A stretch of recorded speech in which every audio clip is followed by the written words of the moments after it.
चलिएगा बेटा, अब हम क्या बात करने वाले हैं, जो मैंने अभी जस्ट बताया कि दो प्लेन मिरर हैं, they are placed at some angle. हम लोग एंगल ऑफ डेविएशन पता करना चाहते हैं, तो आते हैं यहां पर, जरा देखिएगा, ज्योमेट्री का अंदाजा होना चाहिए। तो लिखो angle of deviation, angle of deviation by two inclined plane mirrors. दो इंक्लाइंड प्लेन मिरर्स का एंगल ऑफ डेविएशन हमें लेना। देखिए ऐसे बनाते हैं, दो इंक्लाइंड प्लेन मिरर्स हैं ये बेटा। इनको मैं वो जो हल्का सा शाइनिंग करते थे वो नहीं कर रहा हूं, क्योंकि डायग्राम थोड़ा सा अदरवाइज होता ना, क्लियर नहीं होगा। तो ये मिरर मानिएगा बेटा, ये मिरर एक M1 है, ये मिरर M1 हो गया और ये मिरर M2 हो गया। दोनों के बीच का एंगल थीटा है, तो बोथ आर मिरर्स। वो मिरर के लिए हम ऐसे पेंट दिखाएं, वो कोई जरूरी नहीं है, एंड में बना देंगे। ऐसा करते हैं कि मान लेते हैं एक लाइट रे ऐसे आती है, देखो एक लाइट रे ये ऐसे आती है, इस पे ये इंसिडेंट रे है I, और इस पे पड़ने के बाद इसका रिफ्लेक्शन होता है तो ऐसे आएगा। देखो लॉ ऑफ रिफ्लेक्शन के अकॉर्डिंग तो पता, अगर ये एंगल ऑफ इंसिडेंस, चलिए हम अल्फा मान लेते हैं, angle of incidence everybody knows ये नॉर्मल है, इस नॉर्मल के साथ इंसिडेंट रे का एंगल जो होता है ये अल्फा आ गया।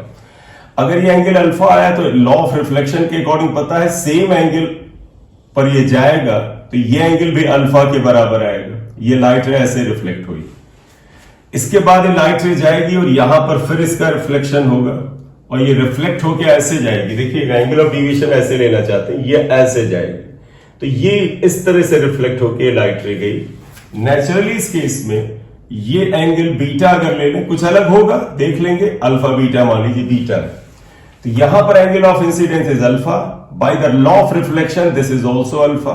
ये लाइट रे रिफ्लेक्ट होकर इधर आई, ये एंगल यहां पर इंसिडेंट बीटा हुआ, ये एंगल ऑफ रिफ्लेक्शन बीटा हुआ, दोनों सेम होते हैं। ये देखो लाइट रे इधर जा रही है, आ इधर रही थी, देखो आ इधर रही थी, जा इधर रही है, तो देखो बेटा इसको जाना था ये इधर इस रास्ते से, ये एंगल ऑफ डेविएशन हो गया डेल्टा। ये M1 M2 दो मिरर्स हैं, प्लेन मिरर्स हैं, थीटा एंगल पे इंक्लाइन है। इंसिडेंट रे बेटा देखिएगा ये आती है और वो इस जगह पर इस मिरर से टकराती है, ये नॉर्मल ड्रॉप करते हैं। इंसिडेंट रे और नॉर्मल के बीच का एंगल अल्फा है, रिफ्लेक्शन के नियम के अनुसार ये भी एंगल अल्फा होगा। यहां पर फिर रिफ्लेक्शन होता है, इधर जाती है, ये रिफ्लेक्टेड रे, ये इंसिडेंट रे जाना था इस डायरेक्शन में, जा रही इस डायरेक्शन में, ये एंगल ऑफ डेविएशन हो गया। ठीक, तो अब आप यहां देखिएगा हम कैसे करेंगे। एक काम करो, यहां पर देखो बेटे ये अल्फा आ गया, एंगल ऑफ डेविएशन इस पॉइंट पे क्या होगा, अगर इस पॉइंट को A ले लें, इस पॉइंट को हम B ले लेते हैं। देखो यहां पर इस इंसिडेंट रे को ऐसे जाना चाहिए। देखो बेटा ये इंसिडेंट रे का डायरेक्शन है, लाइट को जाना इधर था, जा इधर रही है, ये एंगल ऑफ डेविएशन पहले पॉइंट पर हुआ। ज्योमेट्रिकली ये पूरा स्ट्रेट लाइन से एंगल 180 है, उसमें से अल्फा अल्फा माइनस करिए, 180 माइनस 2 अल्फा आएगा, यानी इनिशियल एंगल ऑफ डेविएशन ये आया। अब देखो बेटा इस लाइट रे को इधर जाना चाहिए था ये, लेकिन ये देखो गई किधर बेटा, जाना था इस डायरेक्शन में, गई इस डायरेक्शन में, तो इसे एंगल ऑफ डेविएशन डेल्टा 2 मान लो।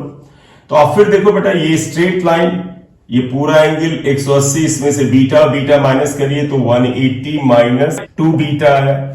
ये जो टोटल डेविएशन है बेटा ये इन दोनों के सम के बराबर होगा, इसलिए deviation delta is equal to delta 1 plus delta 2। तो net deviation delta 1 plus delta 2 you can check बेटा, 180 minus 2 alpha plus 180 minus 2 beta equal to 360 minus 2 alpha plus beta. ये नेट डेविएशन है, आप इसको इक्वेशन 1 मान लीजिए। अब अल्फा और बीटा में एक चीज बताना बेटा, अल्फा प्लस बीटा थीटा के साथ क्या रिलेशन रखता है, जरा ये देख के बताइए। यहाँ पर ये थीटा का बीटा और अल्फा से कुछ रिलेशन आपको दिख रहा है यहाँ पर। ये वाला एंगल गौर से देखो बेटा, देखिए बेटा ये आप यहां पर पाते हैं कि लाइट रे इधर जा रही है, ये नॉर्मल है बेटा, ये नॉर्मल के अनुसार ये एंगल 90 हुआ और ये अल्फा है। तो अगर मैं ये वाला एंगल देखो बेटा, इस जगह यहां पर आ रहा हूं, ये वाला एंगल यहां लिखूं तो 90 माइनस अल्फा आएगा, बोले बेटे ये वाला इतना एंगल यहां देख लो, ये नॉर्मल है बेटा, इसके अनुसार ये एंगल अगर बीटा है, ये पूरा 90 था, तो ये 90 माइनस बीटा आएगा। अब आप इस ट्रायंगल में लीजिएगा, अगर इसे मैं O से लिख दूं ओ बी ए में देखो ये एंगल और इस एंगल का टोटल 180 होना चाहिए। तो यहां पर आइएगा in triangle O A B, देखिए बेटा इसका टोटल और इसका टोटल 180, तो theta plus 90 minus alpha plus 90 minus beta is equal to 180 degree. 90 90 180 होता है, ये कैंसिल हो गया इससे, इसलिए theta minus alpha minus beta equal to 0, इसलिए alpha plus beta equal to theta होता है। तो आप ध्यान रख लीजिएगा, पहली लाइट रे अगर अल्फा एंगल ऑफ इंसिडेंट पे गिरी, दूसरी लाइट रे मिरर पर बीटा एंगल पे टकराई, तो alpha plus beta equal to theta होता है। ये भी तुम्हें ध्यान रखना पड़ सकता है। ये इतने, चलिए इतना रख लो, ये आपका इक्वेशन 2 आया। ये वैल्यू बेटे आप यहां रख दें, therefore delta equal to 360 minus 2 theta.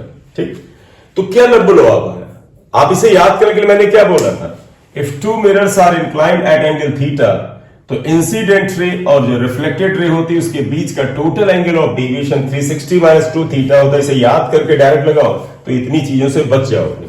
बोले बेटा इतनी बात क्लियर? मैं एक एग्जाम्पल ले लूंगा अभी, लेकिन एक चीज और देख लीजिएगा क्योंकि क्वेश्चन में कुछ जगह ये भी पूछते हैं। देखो बेटा ये एंगल ऑफ डेविएशन है, अब एक और क्वेश्चन पूछते हैं कि ये इंसिडेंट रे है, देखो ये इंसिडेंट रे है और ये रिफ्लेक्टेड रे है, फाइनल रिफ्लेक्टेड रे। देखो इनिशियल इंसिडेंट रे ये है, एक रिफ्लेक्शन यहां हुआ, फाइनल रिफ्लेक्शन ये हुआ, ये फाइनल रिफ्लेक्टेड रे है। तो अगर कहें कि दो मिरर के बीच का एंगल थीटा है, 2 बार रिफ्लेक्शन होता है, उस रिफ्लेक्शन के बाद इंसिडेंट रे और फाइनल रिफ्लेक्टेड रे के बीच का ये एंगल कितने के बराबर हुआ, ये बताओ। आपको पता बेटा इस पूरे एंगल को अगर आप लें तो 360 हुआ, उसमें से ये डेल्टा घटा दे तो ये आ जाएगा। तो आप देखिएगा therefore angle between incident ray and final reflected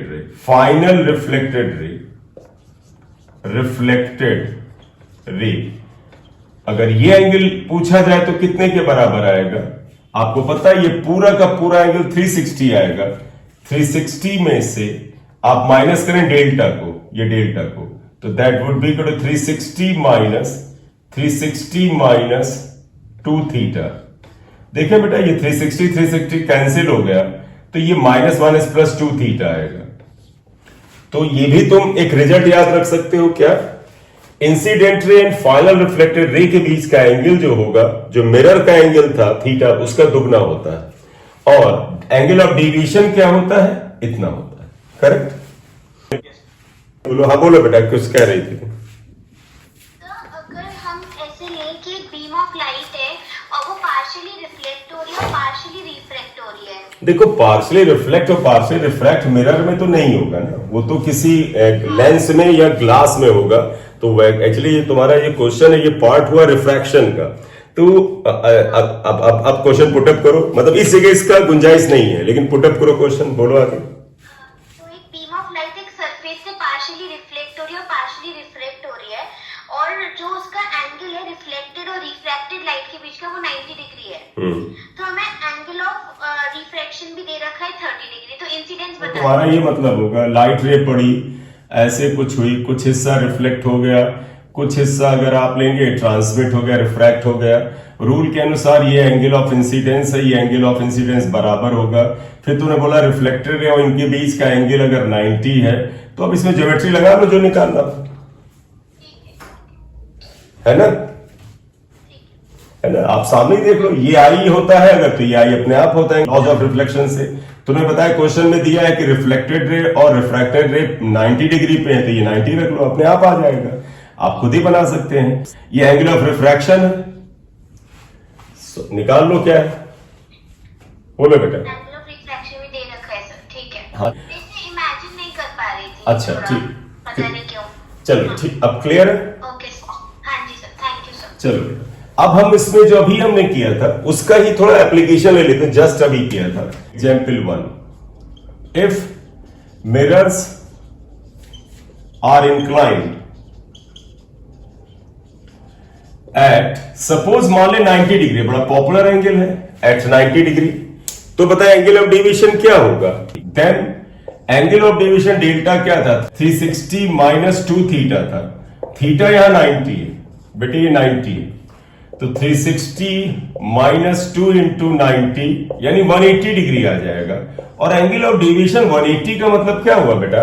reflection के बाद रिफ्लेक्टेड रे इंसिडेंट रे के पैरेलल लेकिन अपोजिट डायरेक्शन में हो जाएगा। मतलब 180 का मतलब कुछ ऐसा हुआ, मिरर्स ऐसे हैं, देखो हर चीज का डायग्राम बना बताएंगे तो होता ना, जैसे बहुत टाइम लगेगा, इसलिए बताना इतना मेरा वो नहीं था। देखिए मान लीजिए लाइट रे ये आती है, ये ऐसे आई, अब मैं क्लियर कट डायग्राम नहीं बना रहा हूं, मतलब आप नापने मत बैठ जाइएगा। ये तो आप देखिएगा ये रिफ्लेक्ट होकर ऐसे जाएगी और फिर ये होगा, तो देखो ये रिफ्लेक्टेड रे जाएगी 180 डिग्री का मतलब है ये जिधर आ रही थी ये इसके मतलब ये इसके पैरेलल होना चाहिए, पैरेलल हो जाएगी अपोजिट डायरेक्शन में। तो देखो इंसिडेंट एंगल ये है, रिफ्लेक्टेड ये हुआ, तो 180 डिग्री हो जाएगा। Clear? That is incident ray and reflected ray. Reflected का मतलब फाइनल रिफ्लेक्टेड रे होता है। Becomes parallel. अब पैरेलल में ये तो सभी को पता है बेटा, डायरेक्शन अपोजिट ही हो जाएगी। बिकम्स पैरेलल या एंटी पैरेलल, जो भी अच्छा लगे तुम्हें। एंटी पैरेलल थोड़ा ज्यादा क्लियर है, पैरेलल क्लियर भी आएगा। अब एक और ले लें, अगर एग्जाम्पल 2 ले लीजिएगा, सिर्फ थ्योरेटिकल बात कर रहे हैं। If theta equal to 60 degree है, मतलब 2 मिरर्स आते हैं, ऐसे ये मिरर है बेटा, ये 60 डिग्री पे हो, तो आप बताइएगा therefore deviation equal to 360 minus 2 theta, that would be equal to 360 minus 2 into 60। 360 में से 120 घटाओ तो 240 डिग्री आ जाएगा, तो मैथमेटिकली 240 डिग्री पे एंगल ऑफ डेविएशन हो जाएगा। क्लियर? ठीक, ये आ गया। तो इस तरह से मैंने तुम्हें इंसिस्ट किया कि 2 प्लेन मिरर अगर थीटा एंगल पे इंक्लाइन हो और एक लाइट रे इंसिडेंट हो, फिर डबल रिफ्लेक्शन हो रहा है, पहले पे भी हो दूसरे पे भी हो, इस तरह से व्यवस्था हो, इस तरह से अरेंजमेंट हो, तो उस समय जो इंसिडेंट रे था, जो रिफ्लेक्टेड रे था, उसमें एंगल ऑफ डेविएशन की वैल्यू 360 माइनस 2 थीटा होता है, और 2 theta is the angle between incident ray and reflected ray. Correct?